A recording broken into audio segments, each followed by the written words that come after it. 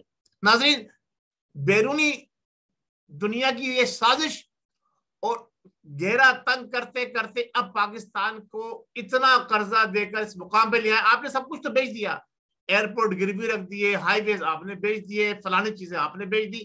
اب آپ یہ بتائیے کہ آپ کے پاس سوائے ایک ایٹمی قوت یعنی گریٹر اسرائیل کے اور پاکستان کے راستے میں جو سب سے بڑی رکاوٹ ہے وہ اسلامک بم ہے، جو ہماری سابقہ حکومت، اور میں کریڈٹ پیش کرتا ہوں ذوالفقار علی بھٹو اور اس کے بعد ڈاکٹر عبد القدیر کے بعد جو سابقہ پرائم منسٹر جنہوں نے جن کی حکومت کے دور میں یہ دھماکے کیے گئے ایٹم بم کے، کہ اگر یہ کام اس وقت ذوالفقار علی بھٹو اس کی بنیاد نہیں ڈالتے، ڈاکٹر قدیر اس کا بیڑا نہیں اٹھاتے، تو میں یہ سمجھتا ہوں کہ یہ کام اب سے 10 سال پہلے ہی ہو جانا تھا۔ لیکن اب تک اس عمل کو روکنے میں جو رکاوٹ بنا ہوا ہے وہ پاکستان کا ایٹم بم ہے، اور اب موجودہ حکومت کو ابھی تک ہوش نہیں آ رہا ہے، کیونکہ یہ لوگ تو نابلد لوگ ہیں نا، انہیں تو وہ والا حساب ہو گیا ہے کہ اندھے کو جناب علی آپ نے جناب علی حکومت دے دیے، اندھا بھی ہے، بیرا بھی ہے، گونگا بھی ہے، کانا بھی ہے۔ اب وہ کیا کرنے جا رہے ہیں؟ وہ عوام کو کس طرح خوش کر رہے ہیں؟ ہیلتھ کارڈ لے لو، راشن کارڈ لے لو، فلانا یہ لے لو۔ ارے بھائی، پاکستان کی معیشت کو مضبوط کرنے میں آپ نے کیا کردار ادا کیا ہے؟ یہ آپ مفت کی روٹیاں کھلا کھلا کے قوم کا مورل اور ڈاؤن کر رہے ہیں، انہیں اور مفلوج کر رہے ہیں۔ انہیں جس طرح سے آپ بچپن سے بھیک مانگتے آ رہے ہیں اور اب 70 سال کی عمر کے قریب پہنچ گئے، بھیک مانگتے مانگتے ابھی بھیک مانگ رہے ہیں، اور ہمیشہ کہا یہ کہ میں کچکول توڑ دوں گا، اور ابھی بھی بھیک مانگنے کے آپ پیچھے نہیں ہٹ رہے۔ آپ قوم کو بھی بھیک مانگنے پر اور ان کو جناب علی ان چیزوں پر مجبور کر رہے ہیں، بجائے اس کے کہ جو اربوں روپے آپ نے کووڈ کے درمیان کھا لیے، یا جناب علی قوم کو آپ نے خراج کے طور پہ خیراتی خانے کھول دیے، اگر کاروبار پر لگاتے معیشت مضبوط ہوتی، کوئی زر مبادلہ آتا ملک سے باہر، کوئی چھوٹی چھوٹی انڈسٹریاں لگاتے، نہیں وہ کام نہیں، پوزیٹو کام نہیں کر رہے۔ عوام کو مفت کی روٹیاں کھلانے کے لیے ان کو سہولتیں فراہم کر رہے ہیں، اربوں خربوں روپیہ اس پر لگا لیے تیار ہے، لیکن کوئی پوزیٹو کام کرنے کے لیے تیار نہیں ہے۔ کیوں؟ کہ یہ بیرونی ایجنڈا ہے کہ عوام کو اتنا مفلوج کر دو کہ پھر عوام نہ کھڑی ہو جائے، کہیں ہم عسکری ادارے میدان میں نہ آ جائیں گریٹر اسرائیل کی راستے میں رکاوٹ بننے کے لیے۔ تو اب آپ کے پاس کیا قوت ہے؟ صرف آپ کے پاس ایک ایٹمی قوت ہے، جس کی وجہ سے یہ سارا معاملہ رکا ہوا ہے۔ اب عرب لیگ تو پہلے ہی خاموش ہے، سعودی عرب آپ دیکھ لیں سعودی عرب کا کیا کردار ہے، وہ تو پہلے ہی اسرائیل کو اپنا دوست مان چکا ہے، اور یہ تو ہونا ہی تھا، کیونکہ یہ عقائد عالم سید المرسلین خاتم النبیین محمد مصطفیٰ صلی اللہ تعالیٰ علیہ وسلم کی حدیث مبارکہ ہے کہ عرب جو ہے آخری دور میں اپنے اساس کی طرف، یعنی جو آپ صلی اللہ علیہ وسلم کے دنیا میں تشریف لانے سے پہلے اور اسلام شروع ہونے سے پہلے جو صورتحال تھی عربوں کی، وہی اسی طرف جائیں گے، تو وہ اسی طرف لوٹ رہے۔ لیکن ہمیں تو سوچنا ہے نا، یہ پاکستان بنا ہی اس مقصد کے لیے تھا، یہ عطیہ خدا بندی ہے، یہ قائد اعظم رحمت اللہ علیہ کے خواب تھا، اور قائد حضرت علامہ اقبال کا خواب تھا، اور قائد اعظم رحمت اللہ علیہ کی قیادت نے یہ ہمیں تحفہ عطا فرمایا تھا۔ اور اس پاکستان کے بننے کا مقصد یہ تھا کہ ایک یہ نظریاتی ملک ہے جو دنیا کے اوپر اسلام کی نظریے کی بنیاد پہ بنا ہے، اور یہ عالم اسلام کا مضبوط قلعہ بنے گا، عالم اسلام کے سر کا تاج بنے گا، اور اس کے ذریعے جو ہے دنیا کفر کو جو ہے شکست دی جائے گی۔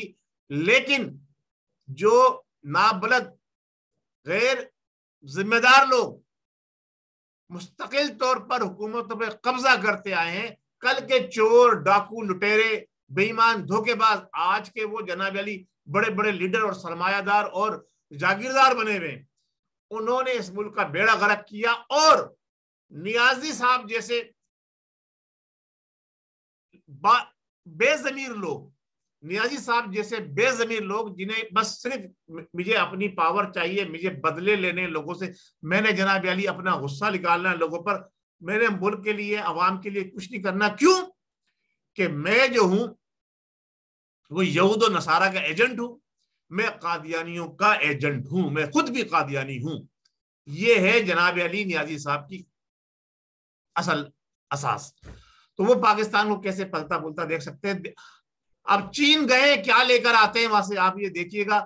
میرا آج کا پروگرام, آج کا موضوع یہ ہے کہ خدا نہ خواستہ اللہ نہ کرے اگر حالات اس نیش پہ آ گئے تو میں اپنے عسکری اداروں کے ذمہ داروں سے ہاتھ جوڑ کے ایک بار پھر بنتی کرتا ہوں, جو عسکری اداروں کے اندر کالی بھیڑیں شامل ہو گئی ہیں, خدا نہ آپ کا جو ونگ دنیا بھر کے اندر جسے کہتے ہیں کہ انٹیلیجنس اداروں کی ایک جو بھرمار ہے, اس کے اندر پاکستان نمبر 1 ہے. تو سب سے پہلے آپ جو ہے اپنے گریبان میں جھانک کے دیکھیں کہ ہمارے ملک کو نقصان پہنچانے میں کون لوگ اہم کردار ادا کر رہے ہیں, یا وہی والی بات ہوگی کہ چراغ تلے اندھیرا ہے, آپ کو نظر نہیں آ رہا, یا پھر آپ بھی گریٹر اسرائیل کے منصوبے میں شامل ہو گئے. میری بات نوٹ کر لیجئے, آپ کی حیثیت, آپ کا مقام, آپ کا مرتبہ, آپ کی شناخت اسی وقت تک ہے جب تک پاکستان قائم ہے. اگر پاکستان کو نقصان پہنچا مزید تو وہی انجام ہوگا جو پاکستان جب 2 لاکھ ہوا تھا تو 93,000 کسی اسلامی تاریخ کے اندر ایسی مثال نہیں ملتی کہ 93,000 عسکری جوان کسی ملک کی قید کے اندر چلے جائیں. یہ آپ یاد رکھیے, ایسا نہ ہو تاریخ پھر اپنے آپ کو دہرا دے. پھر آپ کے پاس کیا بچے گا؟ عوام کا کیا ہے؟ عوام کا کیا ہے؟ عوام تو پہلے ہی رول رہی ہے, پہلے ہی کوڑے کھا رہی ہے, آپ کی گولیاں کھا رہی ہے, آپ کے ظلم کی چکی میں پس رہی ہے. کوئی اور آ جائے گا. اسلام کے نام پر پاکستان بنا تھا, اس پہ کوئی یہود و نصارہ قبضہ کر لیں گے, عوام ان کے رنگ میں رنگ جائے گی, کیونکہ آدھی تو عوام بے حس اور قائل ہو چکی ہے. آپ نے اس کو بے حس اور قائل کر دیا ہے. اب صرف چند لوگ رہ گئے جو اللہ اور اس کے رسول کے احکامات کی پیروی کرنے میں اہم کردار ادا کرتے ہیں, ان کو آپ آہستہ آہستہ راستے سے ہٹاتے چلے جا رہے ہیں. تو پھر انجام وہی ہوگا جو گریٹر اسرائیل بنانے والے چاہتے ہیں. اللہ تبارک و تعالیٰ سے ہم دعا کرتے ہیں کہ اللہ تبارک و تعالیٰ ہمارے کسی عسکری ونگ کے ذمہ دار کو یہ توفیق عطا فرما دے. چیف جسٹس آف پاکستان جناب عمر عطا بندیال صاحب نے حلف اٹھایا ہے ابھی.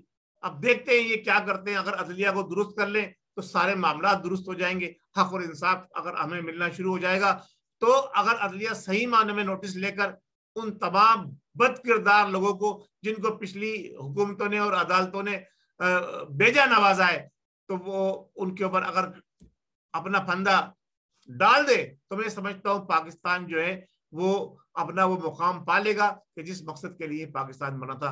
تو گریٹر اسرائیل کی راستے میں جو رکاوٹ ہے وہ پاکستان کا ایٹمی اثاثہ ہے, اور یہ حکومت تلی ہوئی ہے اس بات کے اوپر. نوٹ کر لے بڑی بات کہ اب پاکستان کا ایٹمی پروگرام جو ہے رول بیک کر دیا جائے.